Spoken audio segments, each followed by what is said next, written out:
उत्तराखंड की गवर्नर श्रीमती बेबी रानी मौर्य जी, मुख्यमंत्री श्रीमान त्रिवेंद्र सिंह रावत जी, केंद्रीय मंत्रिमंडल के मेरे सहयोगी गजेंद्र सिंह शेखावत जी, डॉक्टर रमेश पोखरियाल निशंक जी, श्री रतनलाल कटारिया जी, अन्य अधिकारीगण और उत्तराखंड के मेरे भाई और बहनों,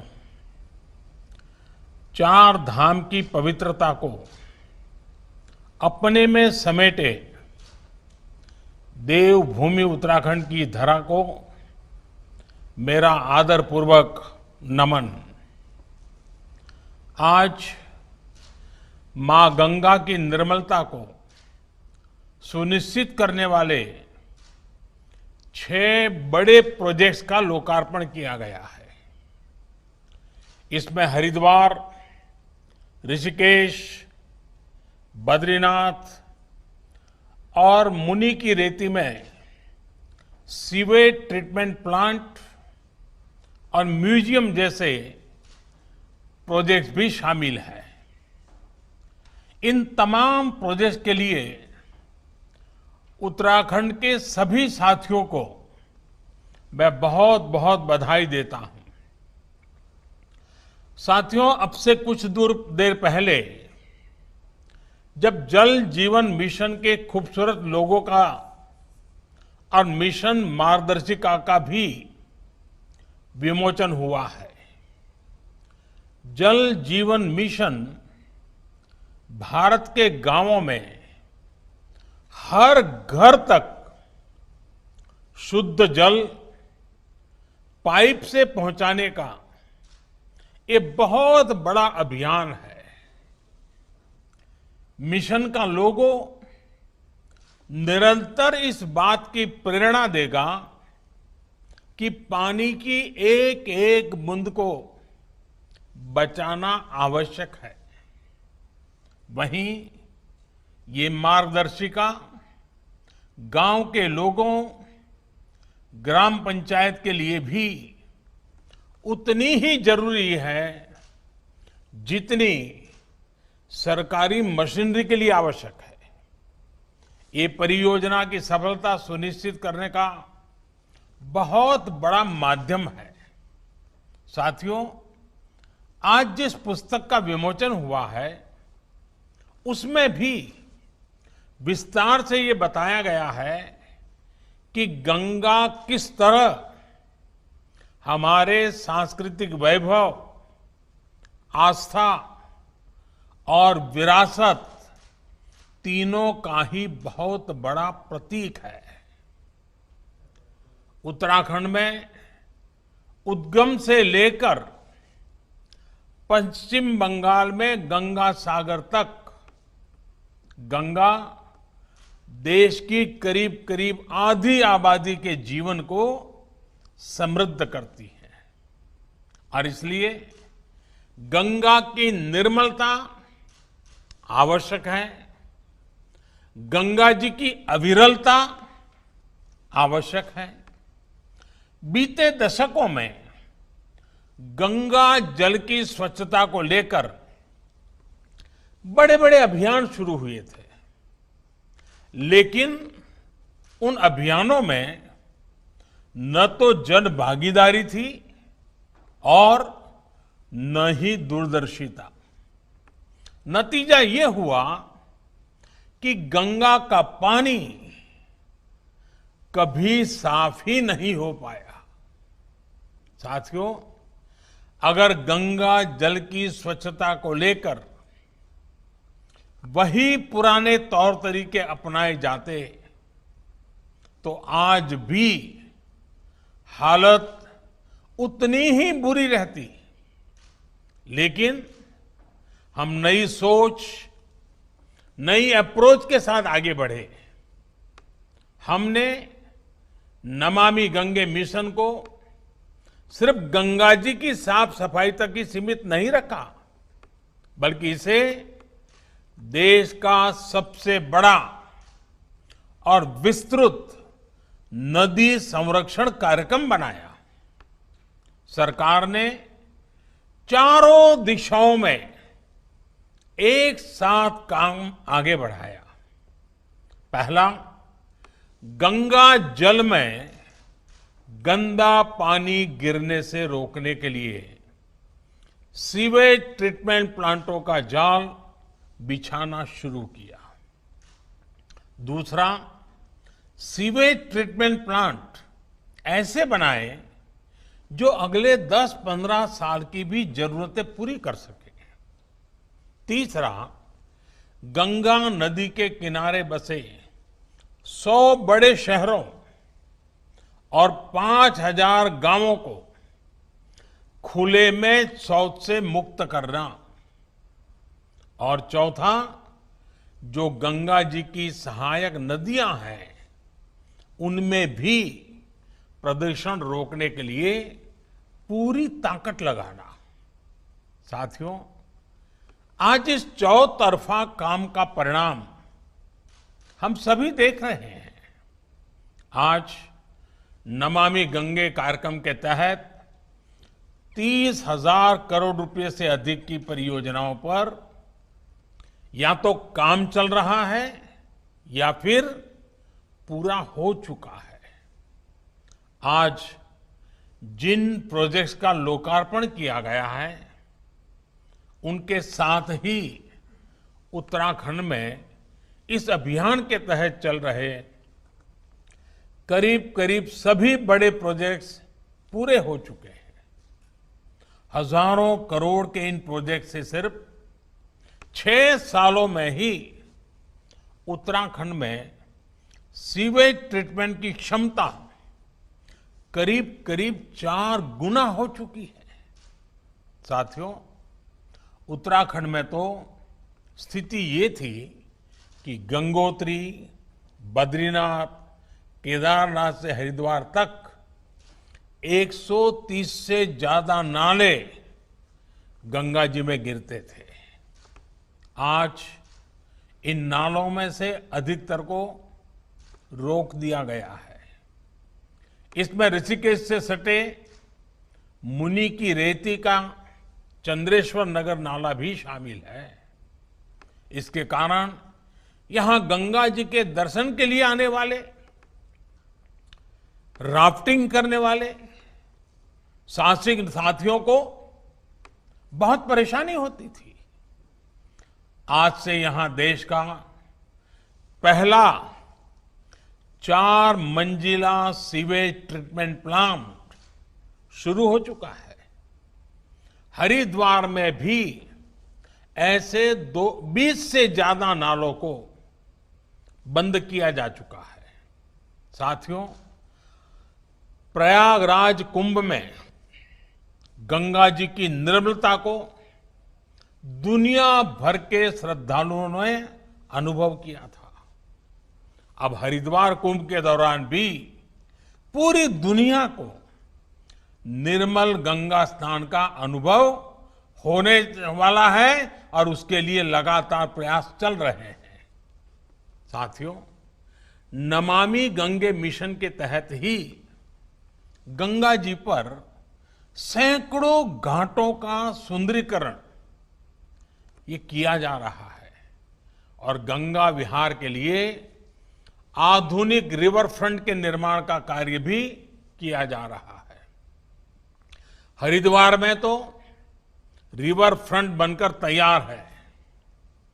अब गंगा म्यूजियम के बनने से यहां का आकर्षण और अधिक बढ़ जाएगा।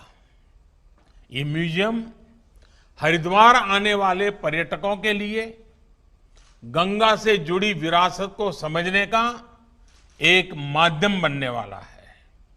साथियों, अब नमामि गंगे अभियान को एक नए स्तर पर ले जाया जा रहा है।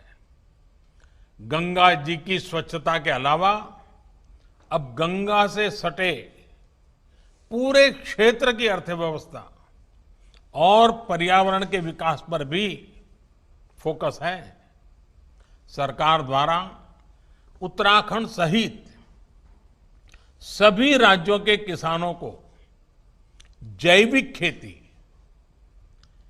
आयुर्वेदिक पौधों की खेती का लाभ दिलाने के लिए व्यापक योजना बनाई गई है। गंगा जी के दोनों ओर पेड़ पौधे लगाने के साथ ही ऑर्गेनिक फार्मिंग से जुड़ा कॉरिडोर भी विकसित किया जा रहा है। गंगा जल को बेहतर बनाने के इन कार्यों को अब मैदानी इलाकों में मिशन डॉल्फिन से भी मदद मिलने वाली है। इसी 15 अगस्त को मिशन डॉल्फिन का ऐलान किया गया है।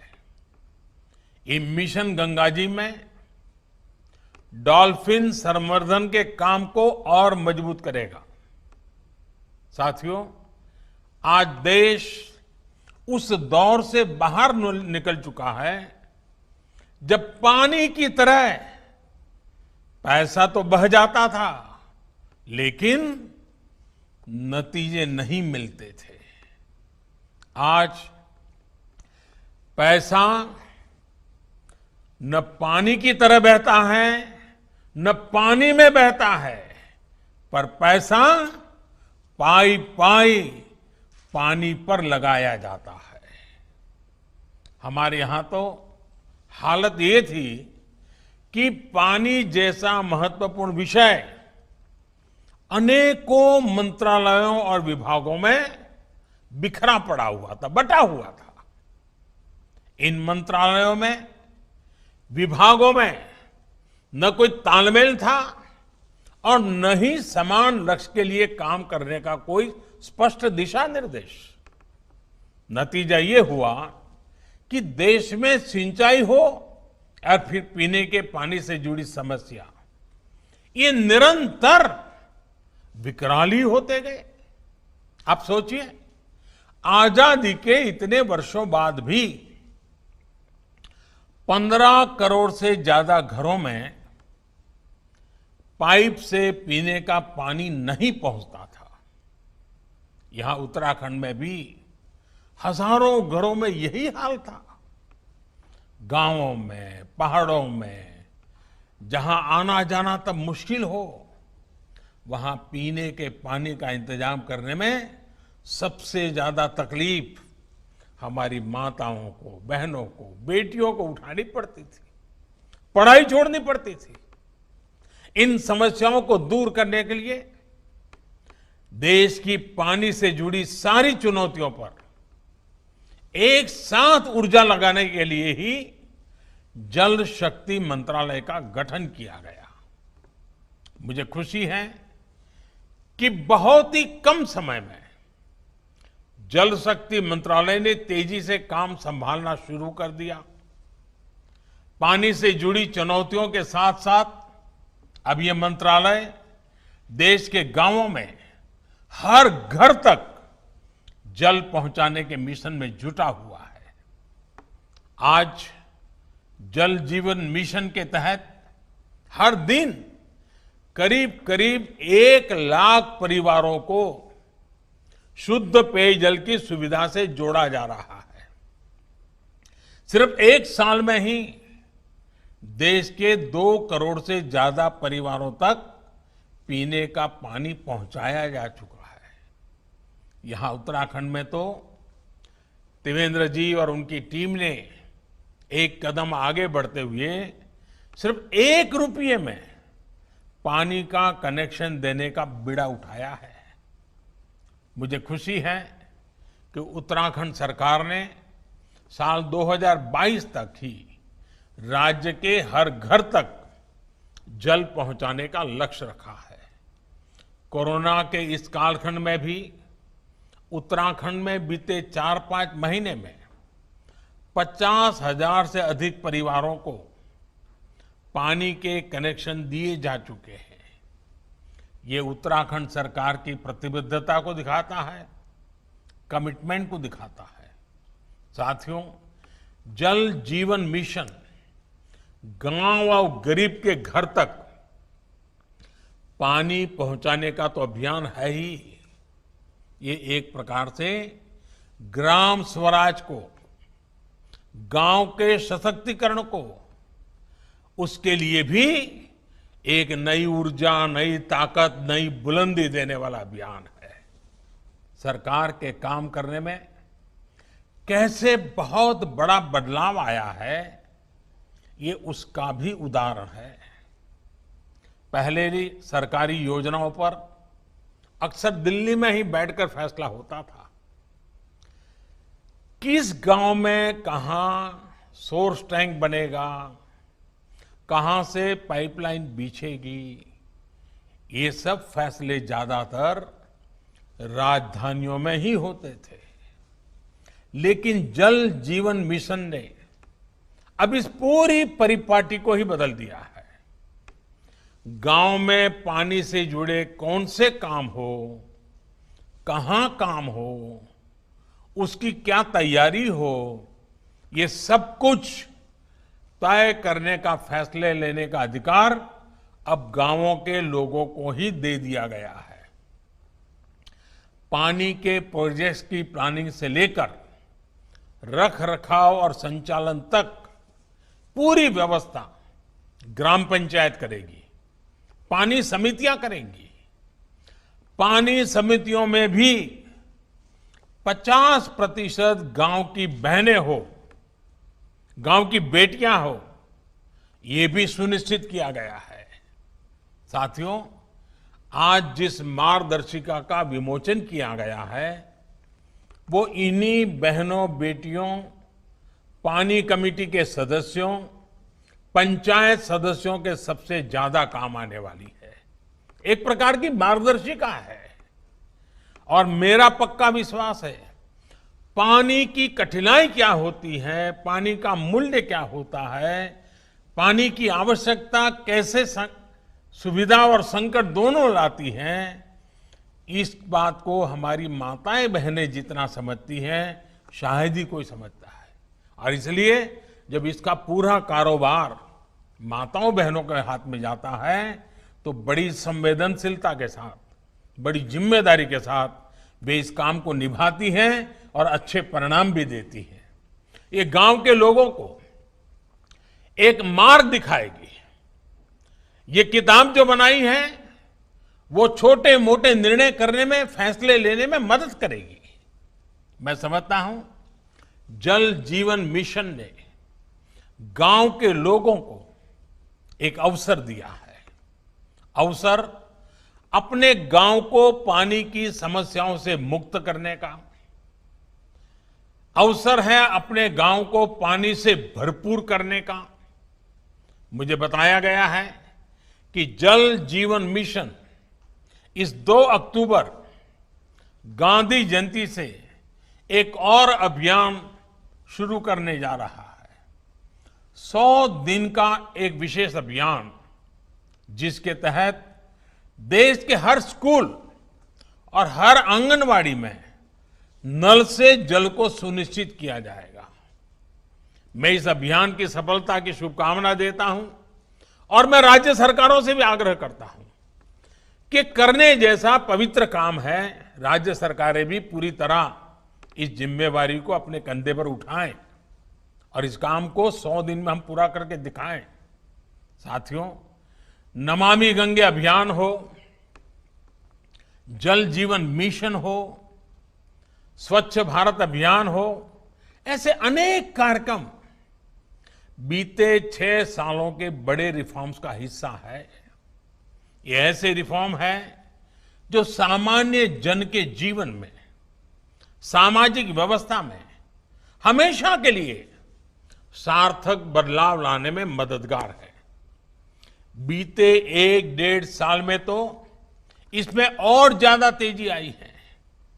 अभी जो संसद का सत्र खत्म हुआ है, इसमें देश की किसानों, श्रमिकों और देश के स्वास्थ्य से जुड़े बहुत बड़े बड़े सुधार किए गए हैं।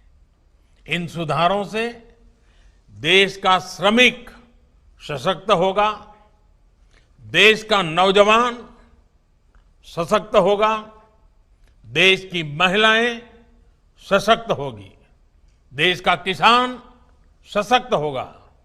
लेकिन आज देश देख रहा है कि कैसे कुछ लोग सिर्फ विरोध के लिए विरोध कर रहे हैं। साथियों, अब से कुछ दिन पूर्व देश ने अपने किसानों को अनेक बंधनों से मुक्त किया है।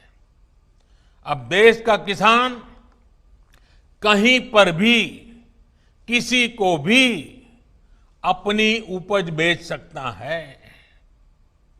लेकिन आज जब केंद्र सरकार किसानों को उनके अधिकार दे रही है, तो भी ये लोग विरोध पर उतर आए हैं। ये लोग चाहते हैं कि देश का किसान खुले बाजार में अपनी उपज नहीं बेच पाए।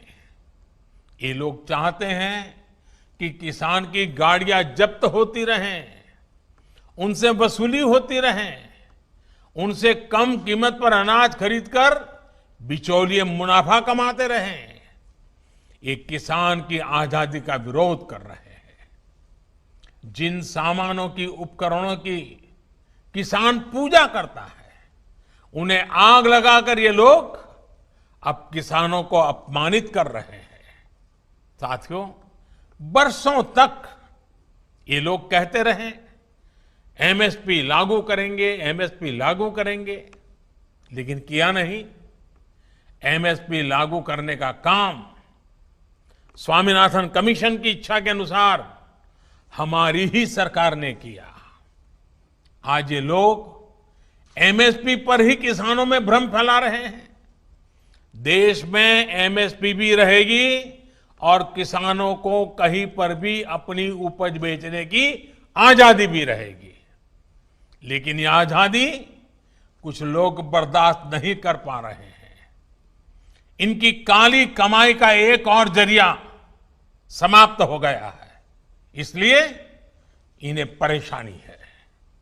साथियों, कोरोना के इस कालखंड में देश ने देखा है कि कैसे डिजिटल भारत अभियान ने जनधन बैंक खातों ने, रुपे कार्ड ने लोगों की कितनी मदद की है। लेकिन आपको याद होगा, जब यही काम हमारी सरकार ने शुरू किए थे, तो ये लोग इनका कितना विरोध कर रहे थे। इनकी नजरों में देश का गरीब, देश के गांव के लोग अनपढ़ थे, अज्ञानी थे। देश के गरीब का बैंक खाता खुल जाए, वो भी डिजिटल लेन देन करें, इसका इन लोगों ने हमेशा विरोध किया। साथियों, देश ने ये भी देखा है कि जब वन नेशन वन टैक्स की बात आई, जीएसटी की बात आई, तो फिर ये लोग फिर विरोध करने के लिए मैदान में आ गए। जीएसटी की वजह से देश में घरेलू सामानों पर लगाने वाला टैक्स बहुत कम हो गया है। ज्यादातर घरेलू सामाने, रसोई के लिए जरूरी चीजों पर टैक्स अब या तो नहीं है या फिर 5% से भी कम है। पहले इन्हीं चीजों पर ज्यादा टैक्स लगा करता था, लोगों को अपनी जेब से ज्यादा पैसे खर्च करने पड़ते थे। लेकिन आप देखिए, इन लोगों को जीएसटी से भी परेशानी, ये उसका मजाक उड़ाते हैं, उसका विरोध करते हैं। साथियों, ये लोग न किसान के साथ है, न नौजवान के साथ, और न ही देश के वीर जवान के साथ है। आपको याद होगा, जब हमारी सरकार वन रैंक वन पेंशन लाई, उत्तराखंड के हजारों पूर्व सैनिकों को भी उनका अधिकार दिया, तो ये लोग इसका भी विरोध कर रहे थे। वन रैंक वन पेंशन लागू करने के बाद से सरकार पूर्व सैनिकों को लगभग 11,000 करोड़ रुपए एरियर के तो दे चुकी है। यहां उत्तराखंड में भी 1 लाख से ज्यादा पूर्व सैनिकों को इसका लाभ मिला है। लेकिन इन लोगों को वन रैंक वन पेंशन लागू किए जाने से हमेशा दिक्कत रही। इन लोगों ने वन रैंक वन पेंशन का भी विरोध किया। साथियों, बरसों तक इन लोगों ने देश की सेनाओं को, देश की वायुसेना को सशक्त करने के लिए कुछ नहीं किया। वायुसेना कहती रही कि हमें आधुनिक लड़ाकू विमान चाहिए, लेकिन ये लोग वायुसेना की बात कभी नहीं सुनी, उसको नजरअंदाज करते रहे। जब हमारी सरकार ने सीधे फ्रांस सरकार से रफाल लड़ाकू विमान का समझौता कर लिया तो इनको फिर दिक्कत होने लगी। भारतीय वायुसेना के पास रफाल विमान आए, भारतीय वायुसेना की ताकत बढ़े, ये इसका भी विरोध करते रहे। मुझे खुशी है कि आज रफाल भारतीय वायुसेना की ताकत बढ़ा रहा है। अंबाला से लेकर के लेह तक उसकी गर्जना भारतीय जांबाजों का हौसला बढ़ा रही है। साथियों, 4 साल पहले का यही तो वो समय था जब देश के जांबाजों ने सर्जिकल स्ट्राइक करते हुए आतंक के अड्डों को तबाह कर दिया था। लेकिन ये लोग अपने जांबाजों के साहस की प्रशंसा करने के बजाय उनसे ही सर्जिकल स्ट्राइक के सबूत मांग रहे थे। सर्जिकल स्ट्राइक का भी विरोध करके ये लोग देश के सामने अपनी मंशा, अपनी नीयत साफ कर चुके हैं। देश के लिए हो, जो भी काम हो रहे हो, हर काम का विरोध करना इन लोगों की आदत हो गई है। उनकी राजनीति का एकमात्र तरीका ये यही है, बस विरोध विरोध विरोध। आप याद करिए, भारत की पहल पर जब पूरी दुनिया अंतर्राष्ट्रीय योग दिवस मना रही थी, पूरे विश्व में भारत गर्व कर सकता है योग पहुंच चुका है, तो ये भारत में ही योग का विरोध कर रहे थे। जब देश की सैकड़ों रियासतों को जोड़ने का काम, ऐतिहासिक काम करने वाले, भारत की एकता को मजबूत करने का काम करने वाले सरदार वल्लभ भाई पटेल की दुनिया की सबसे ऊंची प्रतिमा का अनावरण हो रहा था, तब भी ये लोग इसका विरोध कर रहे थे। आज तक इनका कोई बड़ा नेता स्टैच्यू ऑफ यूनिटी के दर्शन करने नहीं गया है। क्यों? क्योंकि उन्हें विरोध करना है। साथियों, जब गरीबों को 10% आरक्षण का फैसला हुआ, तब भी ये इसके विरोध में खड़े थे। जब 26 नवंबर को संविधान दिवस मनाने की बात आई, तब भी ये इसका विरोध कर रहे थे। डॉक्टर बाबा साहब आंबेडकर का विरोध कर रहे थे। साथियों, पिछले महीने ही अयोध्या में भव्य राम मंदिर के निर्माण के लिए भूमि पूजन किया गया है। ये लोग पहले सुप्रीम कोर्ट में राम मंदिर का विरोध कर रहे थे, फिर भूमि पूजन का विरोध करने लग गए। हर बदलती हुई तारीख के साथ विरोध के लिए विरोध करने वाले ये लोग देश के लिए, समाज के लिए अप्रासंगिक होते जा रहे हैं। इसकी छटपटाहट है, बेचैनी है, हताशा है, निराशा है। एक ऐसा दल जिसके एक परिवार की 4-4 पीढ़ियां जिसने देश पर राज किया, वो आज दूसरों के कंधों पर सवार होकर देश हित से जुड़े हर काम का विरोध करवाकर अपने स्वार्थ को सिद्ध करना चाहता है। साथियों, हमारे देश में अनेकों ऐसे छोटे छोटे दल हैं जिन्हें कभी सत्ता में आने का मौका नहीं मिला।